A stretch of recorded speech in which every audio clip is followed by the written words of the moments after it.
welcome to Basic Folk, where we have honest conversations with folk musicians. Do you like that inflection?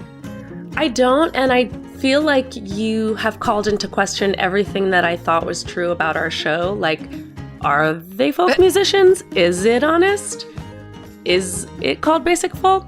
Just give me something I can count on. Oh, okay. How about this? Hi, and welcome to Basic Folk, where we have honest conversations with folk musicians. I'm your host, Cindy Howes, with my delightful co-host, Lizzie No. Thank you for returning to normal. No problem. I'm always here for you. I'm all about being normal. You know me. Normal as it gets. You know what they call her, Old Normie Town. Today on the podcast, we have Brent Cobb. Lizzie had the opportunity to speak with Brent, who has a new gospel album out and a crazy story that we'll hear about in just a bit. Basic Folk is a listener-supported podcast. You can make a financial contribution at our website, basicfolk.com. If you give at least $5 a month or $60 for the entire year, you'll have access to our bonus content, which also lives on our website, and it is called Backstage.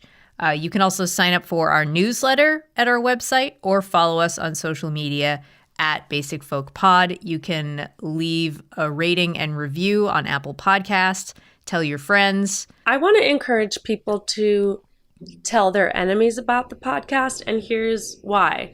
Because if people are only telling their friends, we're probably only going to get one type of personality, like maybe the nice people, right?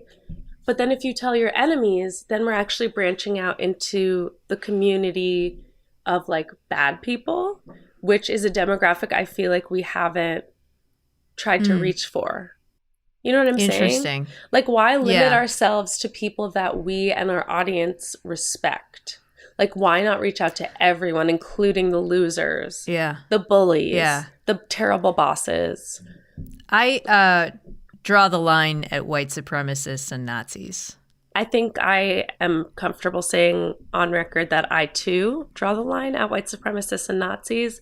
In case anyone didn't hear us the first time, Cindy Howes, Lizzie No, Basic Folk, and all of our affiliates draw the line at white supremacists and Nazis. Speaking of affiliates, we have a really great piece of information that has already been shared, but this is the first time Lizzie and I are talking together on a podcast about this news, is that Basic Folk has officially joined the Bluegrass Situations podcast network. Yay! My heart is aflutter, Cindy. The Bluegrass Situation people are so cool. We are like in with the cool crowd. This is a big step for us, and I'm very excited for our new partnership.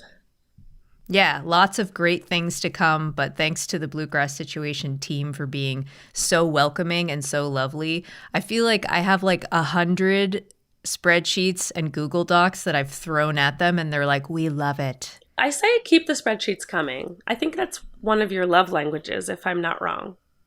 Google Docs. Yes. We also have a podcast recommendation for you if you like folk music, which I think you do because you're listening to us. This podcast is presented by Folk Alley.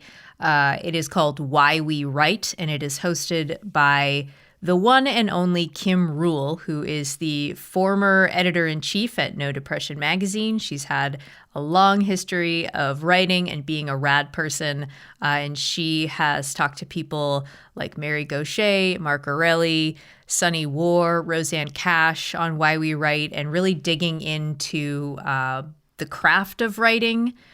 Kim is also a former singer-songwriter. I mean, she still might write songs, but she doesn't release them. So she comes at this from a scholarly perspective. And she's just like such a fabulous person. We're going to share an episode in our feed in just a couple of weeks, but you'll hear us talking about it before the podcast starts. It's called Why We Write, and you can find it anywhere you get podcasts or at folkalley.com. Another thing is that Lizzie No is going to be on one of our favorite podcasts called You Are Good, which is a feelings podcast about movies. So it's Sarah Marshall and Alex Steed and Carolyn Kendrick. Carolyn has been on Basic Folk in the past. They talk about movies and break it down from like an emotional perspective. And Lizzie gets to pick the movie that she's going to talk about. Can I tell them what I picked? It's so good. Yes, please. Guys, I'm talking about A Little Princess. I cannot emphasize enough how important this movie was to me as a child, how quickly I can recall the theme song, like how strange of a movie it is for kids. The whole thing is absolutely batshit, and I can't wait to talk about it with You Are Good. I watched it within the last couple of years with my fiance, Elizabeth, and I was like crying my eyes out the whole time. And she was like, dry as a bone, like looking at me like, what is your problem? And I'm like, you don't understand. This is the trilogy of Warner Brothers children's stories come to life. The Secret Garden. And Black Beauty. Black Beauty. Oh my gosh, I forgot about Black Beauty. I mean, I live it every day, but I forgot about the film adaptation. What book are you reading? Oh, this is tied into my vacation as well, because when everybody went skiing, I opted to sit in the ski lodge reading bell hooks all day, and then like sort of just like randomly shouting things about the patriarchy. She has this amazing book that I'm sure a lot of our listeners know and love, All About Love. Like right from the introduction, it blew me away. She was like, this is a topic that needs to be talked about because culturally we've decided that like love and emotions are the realm of women. And yet when it comes to like most of the popular books about love and relationships, a lot of them are written by men, and we don't usually take women's opinions as seriously because we assume like, oh, that's just like a fluffy, feminine, silly, embarrassing, this and that. I started to really think about that, like how our views on relationships and feelings are often tainted by misogyny. And I think it can seep into how we think about music, how we think about art, the way we take men's art more seriously by default. And it really just made me want to like have a deeper engagement with women's ideas about love and women's ideas about emotions and feelings about loss and this and that. So it's been a really, really enlightening and beautiful and tough read. I hope you bring this into your episode of You Are Good, because I will. They're going to love it. I will. So that episode could be out now or it could be out in the near future, but we will let you know. We're recording this on Ash Wednesday. It is the beginning of the Lenten season. What are you giving up, Cindy? That's what I would like to speak about, Lizzie. So I'm addicted to my my smartphone. What I'm going to do is try not to use my phone as much. Like, I don't know if I officially want to say like, okay, I'll only look at my phone between the hours of 10 and 6, workday. I need to have some kind of device to play music on and podcasts. So what I did is I fired up my old iPod. Did you just hear that? Wow, that click. That click. And I put a bunch of WAV files on here because every month I make a playlist of new songs that I love. And so I decided to take that playlist, make it on Tidal, but also like download the songs as WAV files and then put them onto the iPod. Wait, are you able to do that through Tidal? No, I had to find them in other places like Bandcamp and such. Got it. Okay. So far, it's working out pretty good. I have 24 songs on here so far. I brought it to my workout session and plugged it in. Like, I had to find my little auxiliary cord and plug it into their speaker, their Bluetooth speaker. And, we're doing our workout, and Donnie, who's my trainer, they were like, this sounds like really good. And it made me realize it's because they're WAV files, and that's like the highest quality digital download you can get. Yeah, I live for a WAV file. So now I need to figure out if I can put podcasts on it. I need to like purchase a Garmin GPS and then figure out two-factor authentication. Oh my God. If the listeners could see the look I'm giving Cindy right now, it's a mix of like, ooh, girl, and ooh, girl, like I'm proud of you, and I cannot imagine going through that much trouble to get music nowadays when we've gotten so used to getting things so quickly and conveniently. And I'm proud of you for taking these steps as ways to like declutter and refocus your brain. It's funny because it's actually cluttering my actual life with like files and... Yeah. You can clutter your devices as a way to declutter your mind. Yeah, totally. Also, let me just say that I am on tour.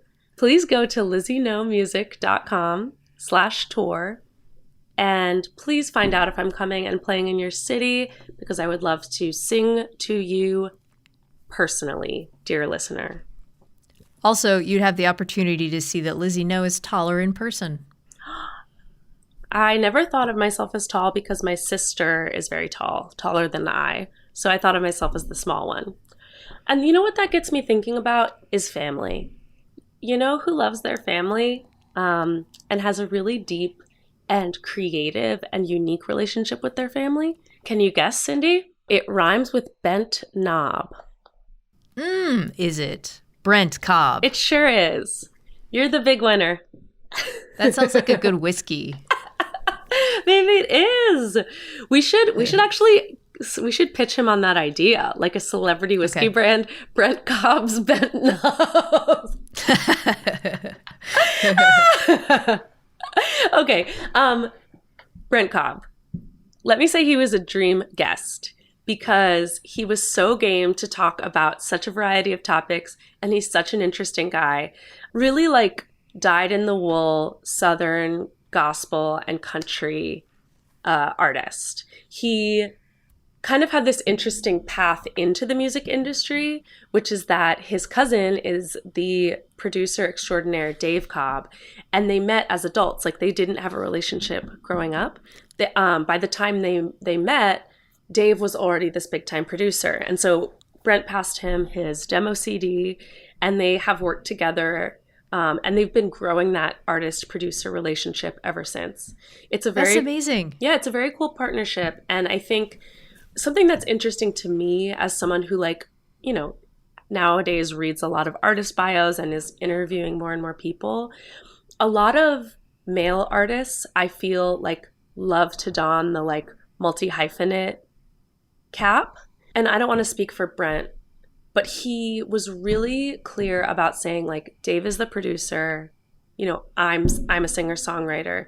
And I think that there's this interesting dynamic where often it's like we think of like the producer and artist is often this like male-female dynamic where there's like this woman artist and she's sort of a muse. But I kind of see Brent that way. Like, he has the voice of an angel.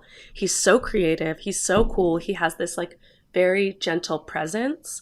And so I feel like he's able to transcend a lot of those bro-y country stereotypes. So that's just my personal armchair psychology analysis of Brent.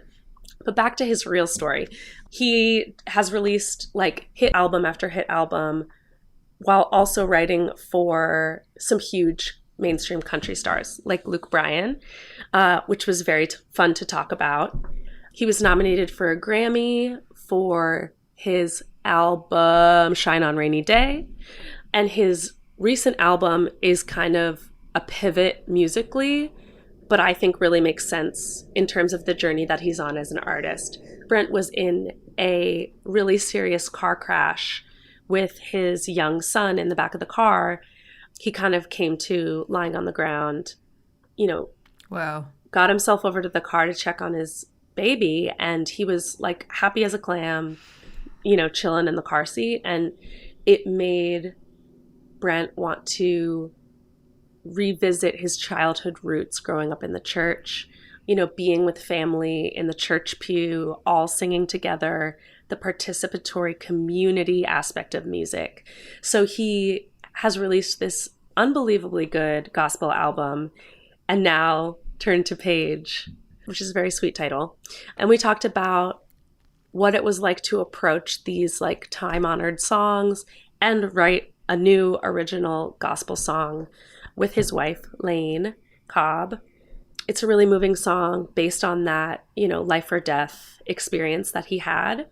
And we talked about a million things, touring, recording process, obviously his relationship with his producer and friend and cousin, Dave Cobb, and how he sees himself in terms of sort of an ambassador or an interpreter of Southern gospel culture and everything that means to him. So he's a fascinating guy. We've already been in correspondence because we talked about some poetry during our interview, and I just had to follow up with him about that. So I think he's such a cool artist, and his new album is super inspiring, and my mom approves it. It is mom approved. That's right. I played it for her, and she was like, let me write down this artist, because the hymns there's just something so deep for me about these hymns and the way that he puts this gentle Willie Nelson kind of spin on them. So that's my many thoughts about Brent Cobb. Our target demographic is moms. Yeah, moms. Okay, let's take a listen to a song from Brent's new album. This is Just a Closer Walk with Thee, and then we'll get to our conversation with Brent Cobb and Lizzie No on Basic Folk.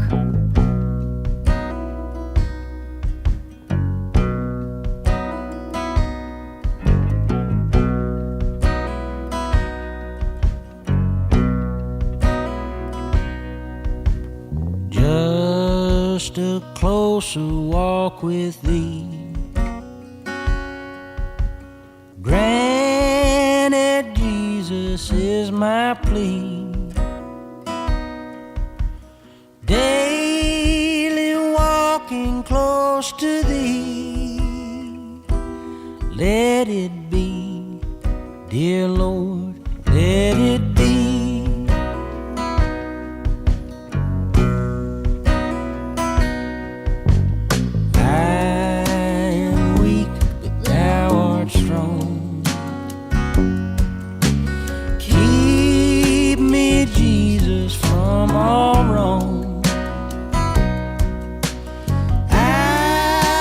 Satisfied as long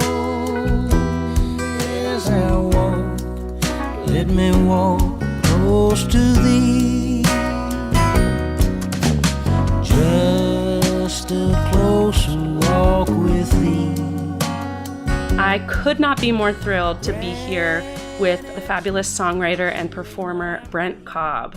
Hello. So let's just get right into it. No chit chat. I want to set the scene as far as your upbringing and the church community that you grew up in.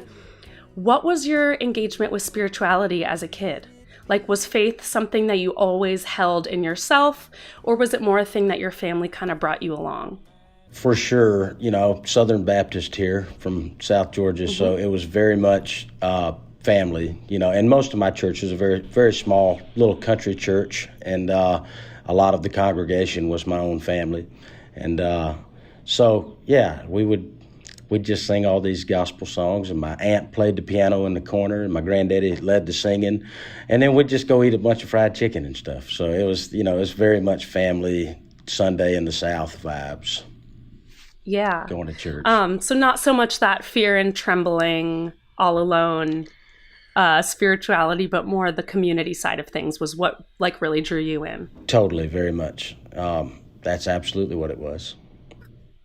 And what do you think that type of upbringing did to your understanding of relationships? It makes me believe in a community, and it makes me, feel like if you fall, you have someone to fall back on, or vice versa. You help each other out, and you try to uplift each other, and you enjoy lunch together, which is the main reason you go to church. There, for it seems like for us was to just starve yourself for about an hour, and so you want to go eat a lot of food after the service as a family. Yeah, that reminds me of my childhood. My grandparents are from North and South Carolina, and I sat through a lot of long prayers. I appreciated it, Grandma, but I really was thinking about pie. Yeah, your stomach's just growling the whole time, and the preacher is just like those like going 10 minutes over noon, and everybody's yep. Yeah, that's like that's like how I relate to Jesus in the desert, like when you're just like waiting for it to be, and now everyone go eat moment. Yes. So it sounds like you grew up in a really like participatory musical environment as well. So did it ever occur to you that music would be your job? I didn't view it as a job. I didn't know. I didn't even consider that you could get paid for it. And even though my dad played on the weekends as a secondary source of income, but I didn't. So I knew you could do it that way, but I didn't think you could do it full time. I didn't know that you could keep your lights on with it. Yeah. Who were some of the like popular music people that you looked up to growing up? Growing up, I don't know. My dad was the first one. I loved Willie Nelson as a kid, and Dolly Parton has always just brought joy to my life. Hank Williams Sr., all of the real traditional classic. Matter of fact, at my church in Sunday school, I was probably 3 or 4. I can remember this pretty vividly. The Sunday school teacher asked all of us in the class to get up and perform a song of our choice. And so I stood up on the table and I sang "There's a Tear in My Beer, 'Cause I'm Crying for You, Dear" by Hank Williams Sr. in Sunday school. And so it, it's always been sort of one and the same, honky tonk and Sunday school. Yeah. So. Oh, I love it. I think the best things in life combine the sacred and the profane. That's what I think. It's all one thing. Isn't that life? That's just life. Yeah. Yeah. Do you think you kind of started out as a songwriter before stepping out as an artist. Do you think there's an alternate universe in which Brent Cobb is just like a lifelong Music Row songwriter? Mm-hmm. Yeah, sometimes I wish that was this timeline. Okay. No, I've just, touring has never been my favorite thing, but for me, it's just been necessary, and to put out my own albums. One of the questions everybody asks you when you come to Music Row is, well, are you an artist or are you a songwriter? And I'm like, well, I sing them, I write them. I don't know. I guess I'm both. And for whatever reason, for me, I've had several cuts by, the radio commercial side of things and by other artists. But I've never had a big hit, but those songs have always been written as though I would put them on my own album as well. Got it. And I can't write the other way. I can't write for the commercial radio market. It never works. And it's not what any of those artists or people want to hear. So maybe there is an alternate universe where I'm just this massive hit songwriter, but I'm not. That's not the timeline I'm in. I think I have so much respect for people who are able to sit down in a room with other professional writers and like write for somebody else's voice, because I think that takes a type of ability to like step out of your own experience that I just don't have, and I think you are really also a strong songwriter in the sense that you can tell that you are writing from your own experiences. Yeah. And, it's kind of like you're one or the other. I'm sure there's people that can do both, but it's tough. Yeah, I respect it as well. I am terrible at it. Every time I have, when my daughter was born in 2014, I'd stopped touring and just wrote and did Music Row every day. And during those years, I was trying really hard to do that, and I just can't do it. And it's the worst songs I've ever written, ever. And I can't, and I don't have any luck with it anyway. So, I don't know. It's definitely its own craft that I didn't get.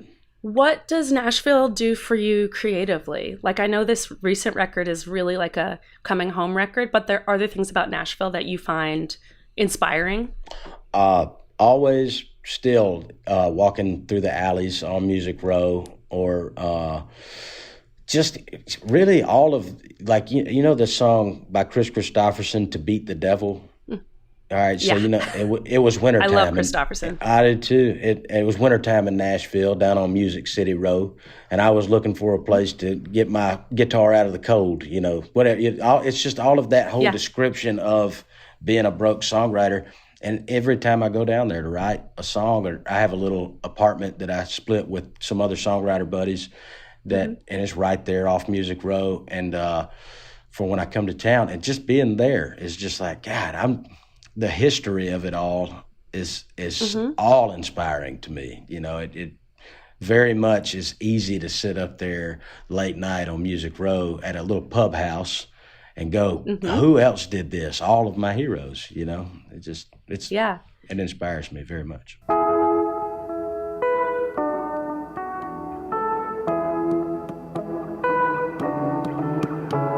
That reminds me of like what I've heard from people that work in the airline industry, of like having a shared apartment for when you're in town. Right. I mean, you are married with a family. Is it weird to like kind of go back into those bachelor times of like having roommates? Well, we're not usually there at the same time, first of all. Okay. So because we all tour, and so it's not really. But yeah, I mean, I feel guilty about it sometimes because. And I'm not, like last night I went out and played a show with my buddy Aaron Ratier, and Hayes Carl was there, and Adam Hood, and you know, we played at the original Basement, which it felt like 10 years ago. Yeah. And then afterwards, me and Hood, who is one of the people I split this apartment with, we went back to the apartment. We were there at 9:15, you know, and everybody's going out, and I just ordered 2 pizzas and you know, went to sleep at like 10. But I do feel guilty That's great. That my wife, you know, she's got the kids, and my daughter's 7, so she's in school, and so it'd be different if we were, you know, if my kids if Lila didn't have to be at school and they could just all be up here at the same time, it'd be great. Oh man, do you dream of a world where like your kids could do school remotely and they could like travel with you more? I do, but then, I mean, you want your kids to go be around other kids. I do, you know what I mean? Yeah. And, which we did do remote school there for a while, but I wasn't touring because there was a global pandemic. Yeah. But horrible times. Oh, yeah, I know. I hate to even say it with a smile, but what else can we do? You know what I mean? I know.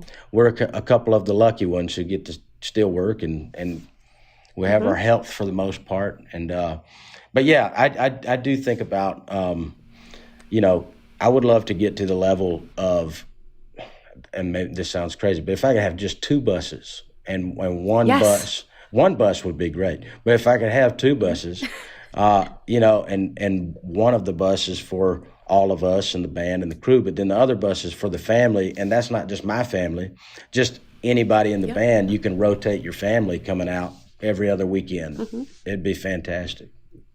Oh, that'd be great. And it would be like no cuss words in the family van, and then then you bring the rest of the rock and roll in the trailing van. You leave the family band after the family weekend, and you get into the crew bus, and you just let all the cuss words spew out at one time. You've been holding back. Yeah. Oh man, I want that for you. I believe in you. I think you can get there. Thanks. I would like to talk about the artist-producer relationship. It's fascinating to me. I think that even if, like as an artist, even if you have a straightforward working relationship with your producer, like 95% of the time, and like you're the most straight-laced people ever, I think at least 5% of that relationship needs to be like completely inexplicable, psychic thoughts between the two of you, just trying to like cast spells and create magic. Yeah. So I am very curious about your dynamic with your cousin Dave. Yeah. I'm sure some of our listeners know Dave Cobb, who you've produced so much great music with. If someone were to listen to your music, what are some of his trademarks that are on your records, and how has that relationship influenced you as you've moved from one album to the next?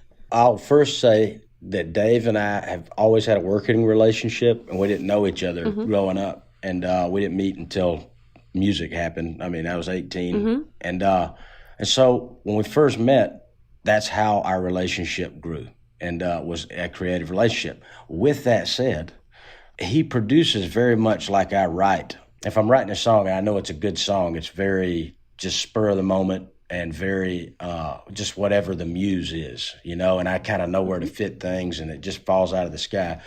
He's like that. I'll see the end of a song, if it's a good one, before I even start. You know, I just know exactly where it's got to go. And he's that way with a whole record. Like he's very much like he's just I don't know what you call it, like an inspired producer.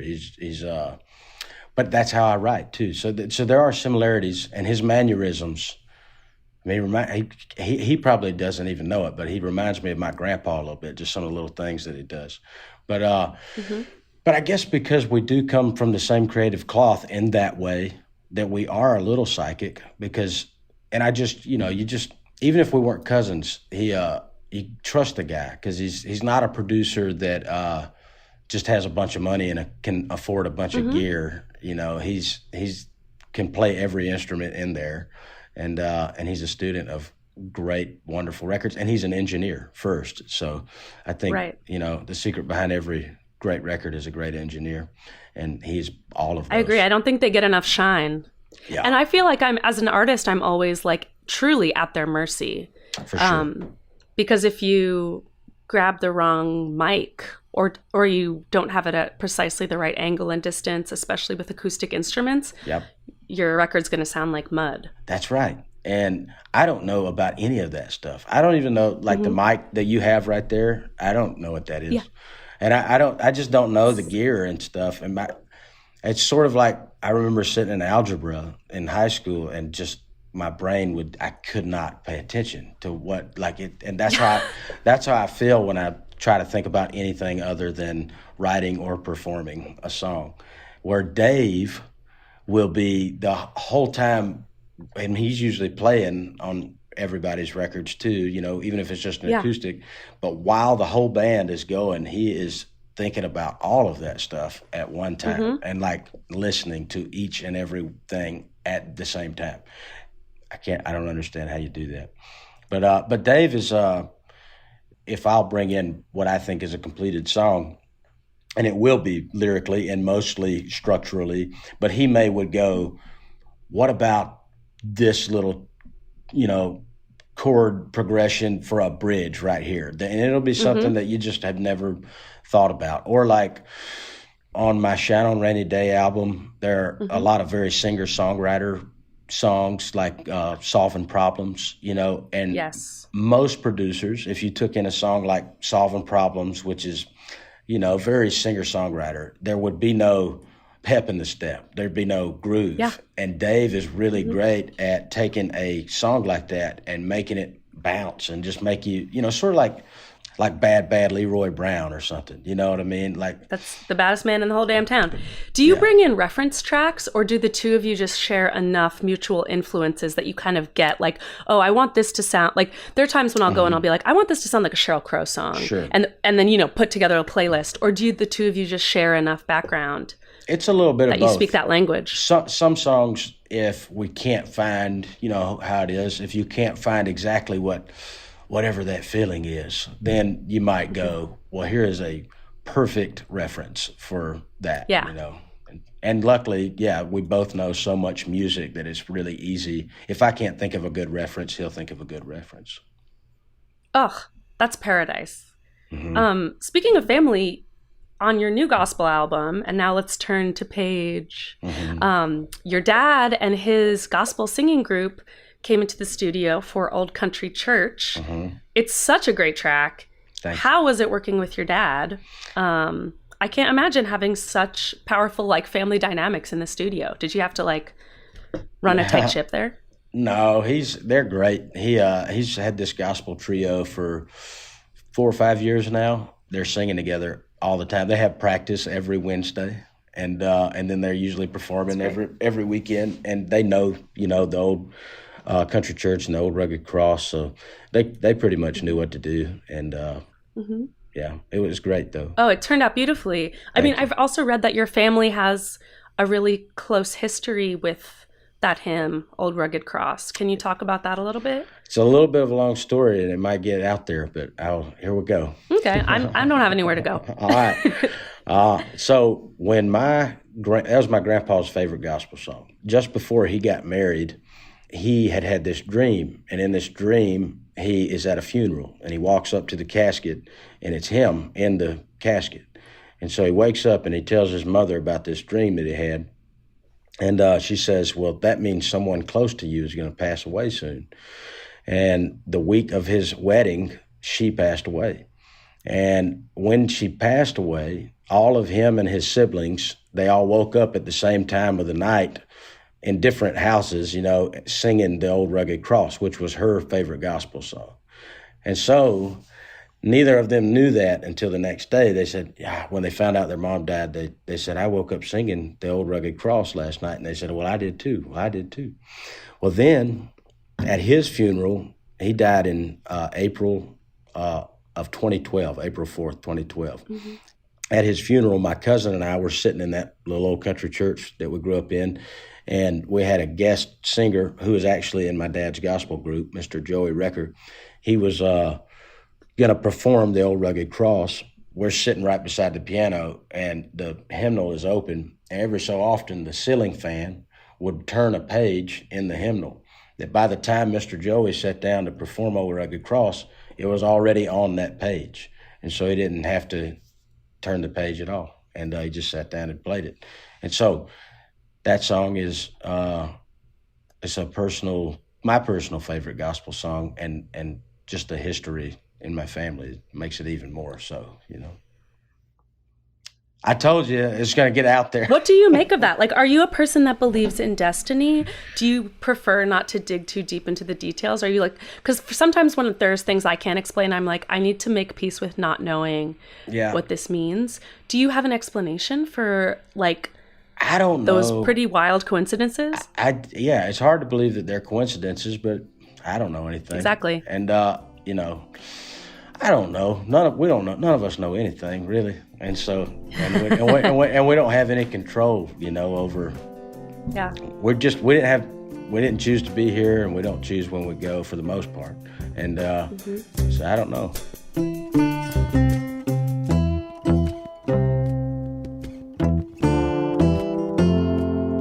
Well, that leads us to a really wonderful song on the album, When It's My Time, which you co-wrote with your wife, correct? Mm-hmm. When the two of you wrote it, did you know that it was going to be a part of this gospel project? I didn't. And was it ultimately a challenge to kind of bring it together with these other time-honored songs? Well, the way it happened, so my son and I were in an accident in 2020, and we got T-boned. I only broke my collarbone. Could have been a lot worse. And but after that accident, this song, When It's My Time, was sort of born. And my wife and I were just sitting out on the back porch, wrote it really quickly. Just something I wanted to say, I have no control over when I go. I knew on this gospel album I wanted to include at least one original, which is the opposite from my other albums. Normally I'll do an album full of songs I wrote and one cover. And I was going to do this other gospel song that I wrote when I was 17 called Hold Me Closely. That was my first cut as a songwriter. Also a crazy mythical story. I'll tell you that later. And so I'm putting a pin in it. And so I sat down, and me and Dave, the engineer, were getting mics set up or something. And I had just wrote that song, When It's My Time. And I was reciting the words. I was like, man, check this song out, And he was like, that sounds like a gospel song. Maybe we should put it on this album. And so that's how that happened. Okay, that's a beautiful story. I also do want to hear more of your mythic tales. But I wonder, I love thinking about the process from you're just writing a few songs, or you're just, coming up with a few arrangements and you're not totally sure what it's going to turn into, all the way to the end of the process where you're sharing the songs with the world. You're on tour, you're selling LPs, the whole business part of it. I feel like for anyone that considers themselves an artist, there's always some tension, or at least interaction, between the art side and the business side. Art and commerce. Yeah. The art and commerce part. And it's this record, I think, kind of heightens that because it's sacred in nature. It's deeply spiritual. It's about a really important spiritual moment in your life where you were reckoning with mortality. There's so much spiritual weight to this record. Has that made you approach the business side differently? How does it feel to be now sharing that with the world and ramping up on tour and things like that? It felt like, I remember a couple weeks before we went in, I called my manager and just asked, like, man, we're about to spend a whole lot of money on making a gospel album. Do you think, should we do that? Is that smart?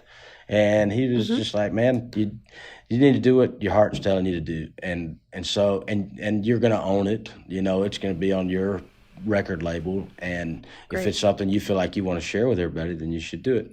And so I don't know. It just felt so natural. And perhaps maybe I should worry more about money, but I don't really. And I'm not loaded, but I'm keeping the lights on. I'm not making a killing, but I am making a living. And so I just don't worry. Paycheck to paycheck. I should worry more, but I don't. And so it just really doesn't occur to me. I let the accountant worry about that. I don't know. I don't know if that's good. That's great. No, you have to do your job, which is doing the inspired stuff. I feel like if it didn't work out and all of a sudden I wasn't making my living making music, I will go back to, being a tree surgeon. I don't know. I'll do something else, You're a tree surgeon? Well, that's what they called it. We would transplant, we would put pine trees. We would, tree farmer. I don't really know what I'm doing. I can just run a chainsaw. Wow. I feel like if knowing a lot about something makes you look at it differently, and people who know a lot about trees, I feel like you have to move through the world with like a deeper care and understanding, because you can like have a relationship with all these plants around you. Yeah, I don't know. Yeah, maybe. I don't know. I don't know. I'm just glad to be here on this rock and experiencing it all anyway. Tree surgeon or no tree surgeon. I have a question about an interview you gave around the release of your last album, Keep 'Em on Their Toes, which is such a great record. My favorite track, if people are curious, is Brent's duet with Nikki Layne. You said about that album that it was a way to share yourself with your kids if you ever died and didn't get a chance to watch them grow up. That really struck me, especially because that was years before, the car accident and this album, which really does feel like that legacy album. Do you always keep mortality front of mind? And is that part of how you think about your artistic process? Always. Yeah, it's all I ever think about. I don't know a whole lot about anything, but I do know that this life is so temporary, and I can't even believe that I get to experience it at all. And I've always been that way.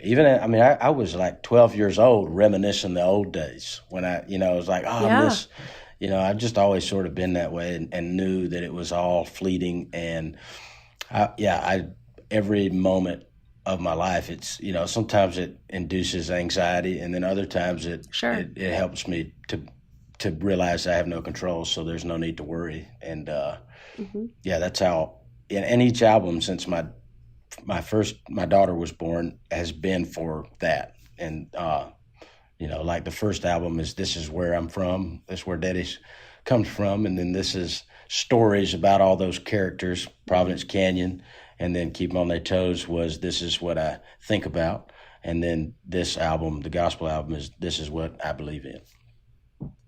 Wow. Do you tell them about that as you work on each album? Are they what do you think their sense is of your legacy?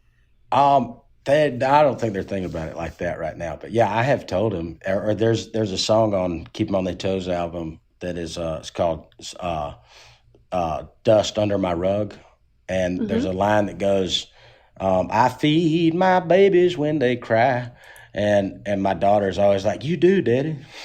It's just like, you do. So, yeah, if that's you're what doing matters. something right. Wow. If that rings true. Yeah, that's right. How did you work on the track list for this gospel album? I just trying to put myself in your shoes. You grew up in the church. You must have had a treasure trove of songs, all kind of competing to be on this record. How did you go about creating a record out of something that's this enormous tradition? I have said that these are just sort of the Southern gospel greatest hits. And so they're just the ones that we would perform more often than others. And my dad leads the singing at the church now. And so I would ask him, here's my list. What am I missing? And I would ask my sister as well. And so they kind of helped me pick the songs. for the album. That's great. I'm wondering how you're feeling about the reception of the album so far. We're in this really super connected world, and we're very globalized in some ways. You know, streaming, social media, Sirius XM, like all these, I could go on and on. And it really struck me as I was listening to your album that as much as it's something that anyone can relate to, and it's super relatable and universal in some ways, it's also hyper regional, hyper specific to a particular place and time and tradition. So are there things that you hope that someone, like, say someone in Egypt or, you know, Korea is listening to your album, like, what do you want them to know about the Southern gospel tradition? Well, that music is the reason why there is any music now. I mean, it's sort of like, it's the most popular music in the world. It's influenced gospel music, Southern gospel music, you know, has influenced all of the world. And, you know, that's like the British invasion of the 60s. They were just, you know, playing back to us their interpretation of what came from that region, you know, and and so, you know, that was the whole point. You know, it's all soul, you know, it's Southern soul, gospel, country, rock. It's all from that, you know. So I think if you enjoy any of those genres of music, that's where it all came from, and that's what this album is. Absolutely. And is there any particular draw as far as, like, do you want to tour this album, especially in the South, because that's where the roots are? Or do you feel like there's something special about playing it all over the place? I think it's better to play it. It's once again, historically, like, for whatever reason, the South, so much stuff comes from the South, good and bad. And what's crazy is the South doesn't recognize it when it's what created it. But until someone comes back and shows them, you know, like, this is, you know, isn't the South the most American of America? Yeah, that's so fascinating. You know I mean? A lot of times, like, these traditions are, like, reinterpreted and brought back around, and it's on the back around that it makes the most sense to people. It's wild. And so, but people outside of the South really appreciate it more so than the South itself. And so, you know what I mean? And, you know, the South is obviously very diverse, and I don't know, it's just the most, for whatever reason, the South creates it all, but the rest of the world, they recognize it as it's happening, the good and the bad. That's so true. I think that's a really interesting way to think about it.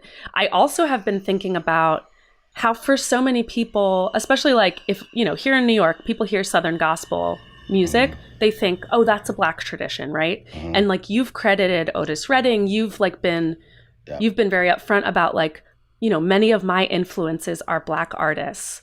And we are in this moment where so many people are questioning, like, what are white people's relationship to Black culture? How can we make it better? How can we, you know, properly give credit where it's due?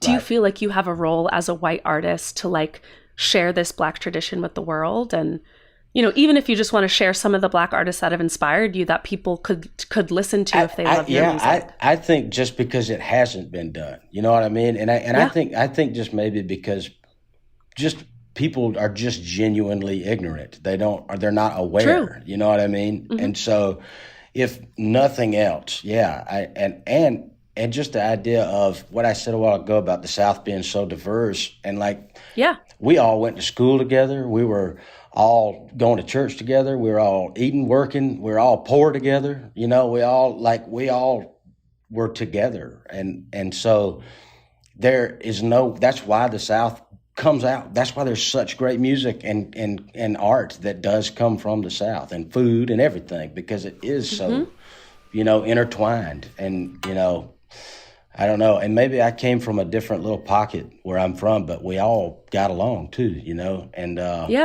and I don't know.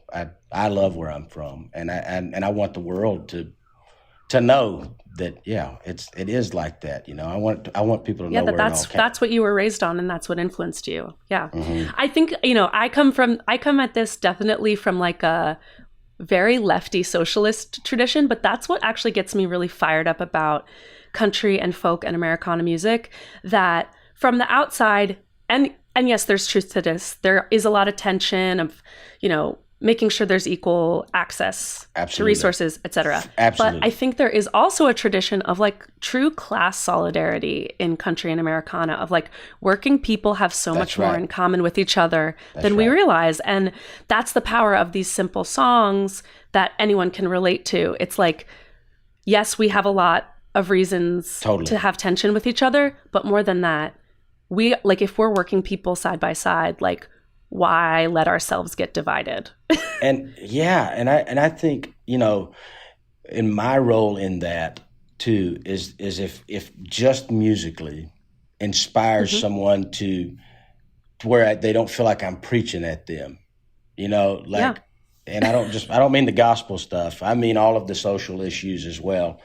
Like maybe I think when someone discovers something themselves, or at least they think they've discovered something themselves, they're more apt to, then act. And so it's just like when you discover great music, like music that none of your friends know about, and you feel like you discovered that. And so you go, everybody has to listen to this, and then you're the person that turned them on. I feel the same way with like social issues, that if it's just like, it's in there, you know what I mean? But I think if people discover it, then it excites them, anyway. Yeah, nobody wants to be like hit over the head with what they're supposed to do, but sometimes I think that is the role of of course. But it's like in the long term, often it's like culture workers who are really able to move things forward, because if there's a song that's undeniably catchy, it doesn't feel like you're learning a history lesson, but that's how you can that's how we change the world. Totally. Hopefully. Yeah. And hopefully everybody Fingers crossed that's how we change the world. Everybody has a role and can work together, on what that is. Yeah.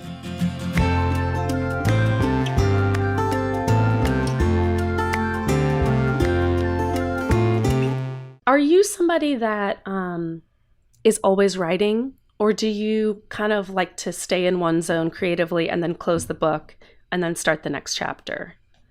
I'm always writing, and sometimes I won't know that I won't know that like all of these songs were for this one project until after I'm like not intentionally writing for a specific direction that I'm aware of, but my subconscious may be. And then when it's time to make the whatever that project is, then I go, oh, that's where all of these were coming from. So I just constantly write. Interesting. Then it's in retrospect that you divide it up into, or like then you start to realize, oh, a project has been coming together, whether I knew it or not. And it may be halfway through, and then I will write with that intention. But then there are some times that, I remember when I first moved to Nashville in 2008, I was having trouble writing, and I was getting my first cut, which was that Hold Me Closely song, that other gospel song that I told you had another mythical story behind. And can we hear the mythical story? I would love to hear the mythical story. Here it goes, and then I'll lead into the what I was going to say about seasons. Sorry. Seasons of inspiration. Well, it's all one story though. So okay, great. I wrote this, one of the first like real songs that I was like, whoa, where did that come from? It was when I was first discovering the muse, and these songs just would feel like they fell out of the sky. And there was one of them that was called Hold Me Closely that I wrote in like 20 or 30 minutes. And it was sort of a gospel song, but I didn't know what it was about. It just fell out. And so 2 days later, my mama's mom passed away, my Nana. And I was like, whoa, that's where that song came from, I guess. And I performed it at her funeral. And then after the funeral, everybody was going to come to my folks' house and eat and all that. And before they got there, I laid down on the couch and fell asleep.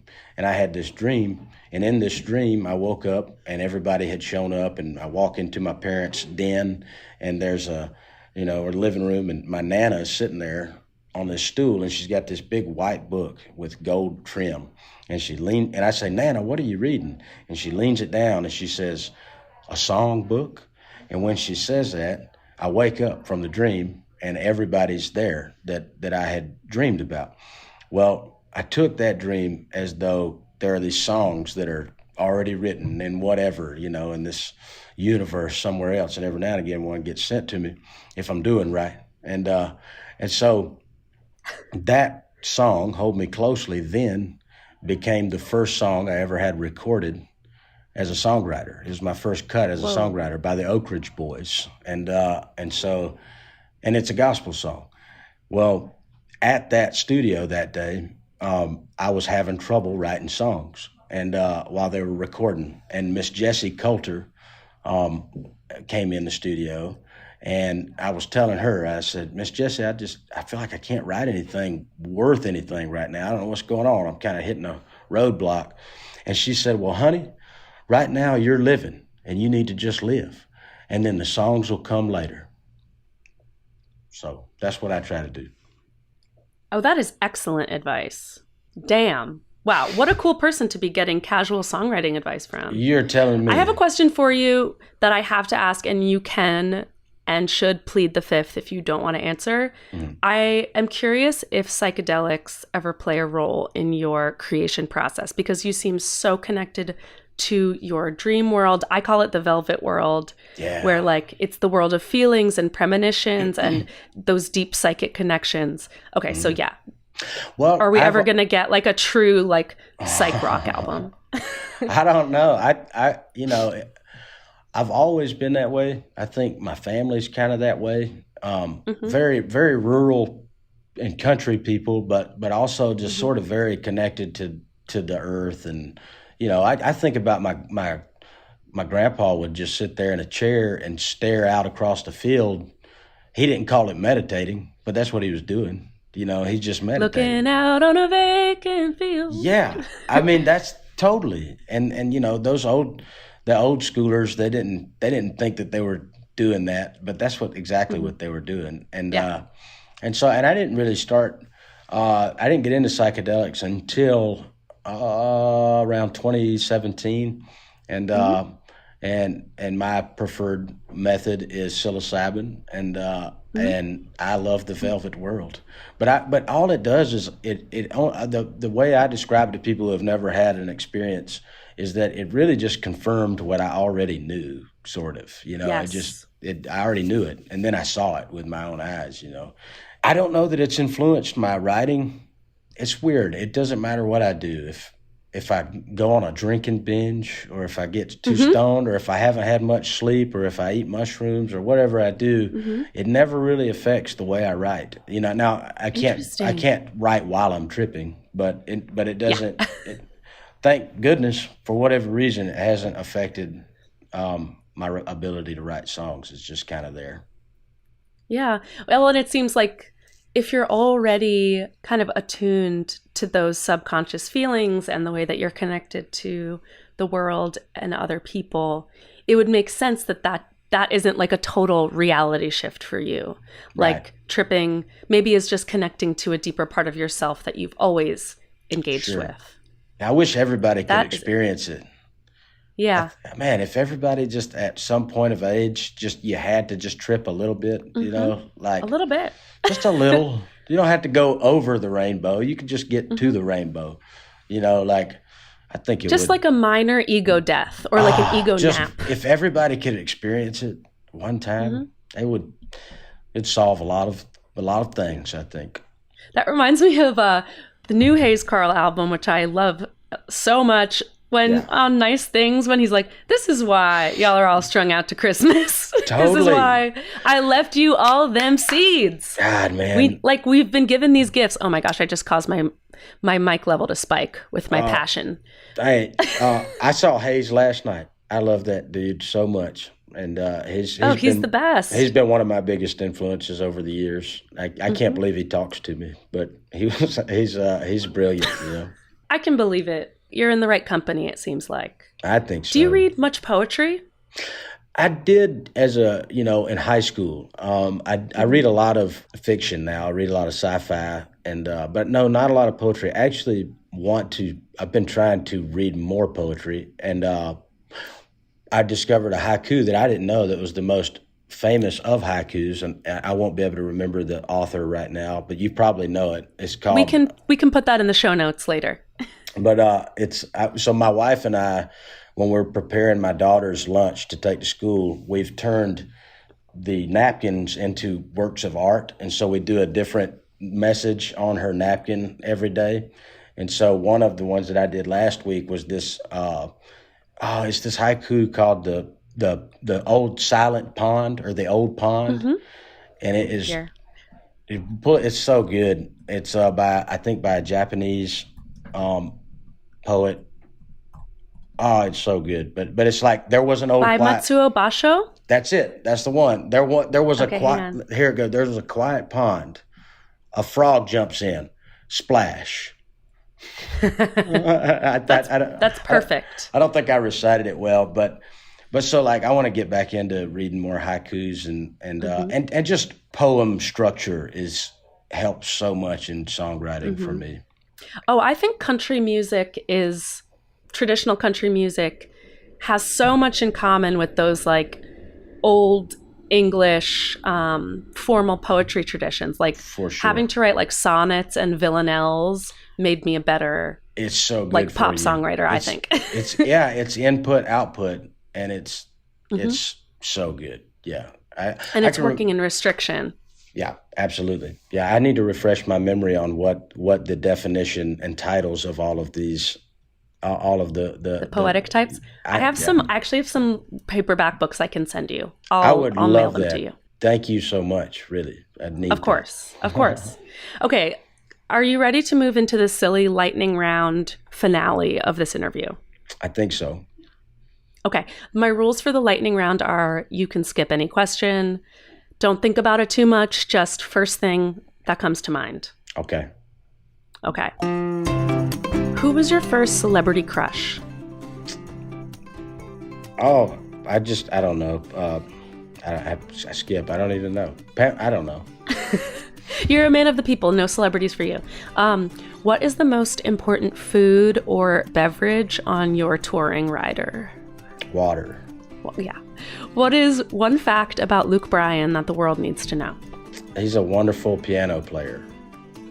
Ooh, that's a good one. What is your favorite pasta shape? Macaroni, like elbow macaroni.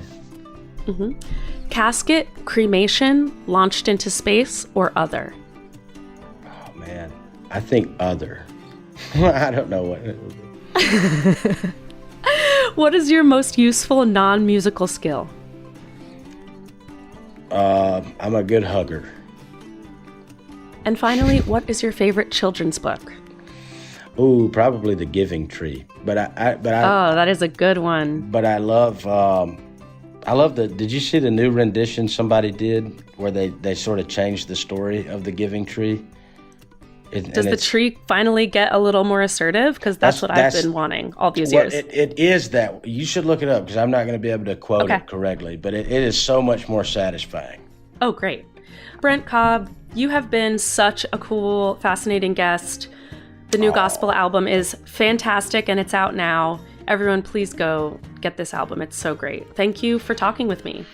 Thank you very much for listening. Thanks for letting me talk. And I Of hope course. maybe we'll meet in person one of these days. Please, I'll put some things in the mail and then we'll move it to IRL. Thank you so much. Basic Folk This Week was produced by me, Cindy. Our music composed by Alex Stanton. Basic Folk is available wherever you get podcasts. You can also search on the SiriusXM app for Basic Folk. You can find us at thebluegrasssituation.com and at our website, basicfolk.com. All right, we'll talk to you next time. Oh man, you listened to the whole episode? Wow, you are really something. Okay, bye.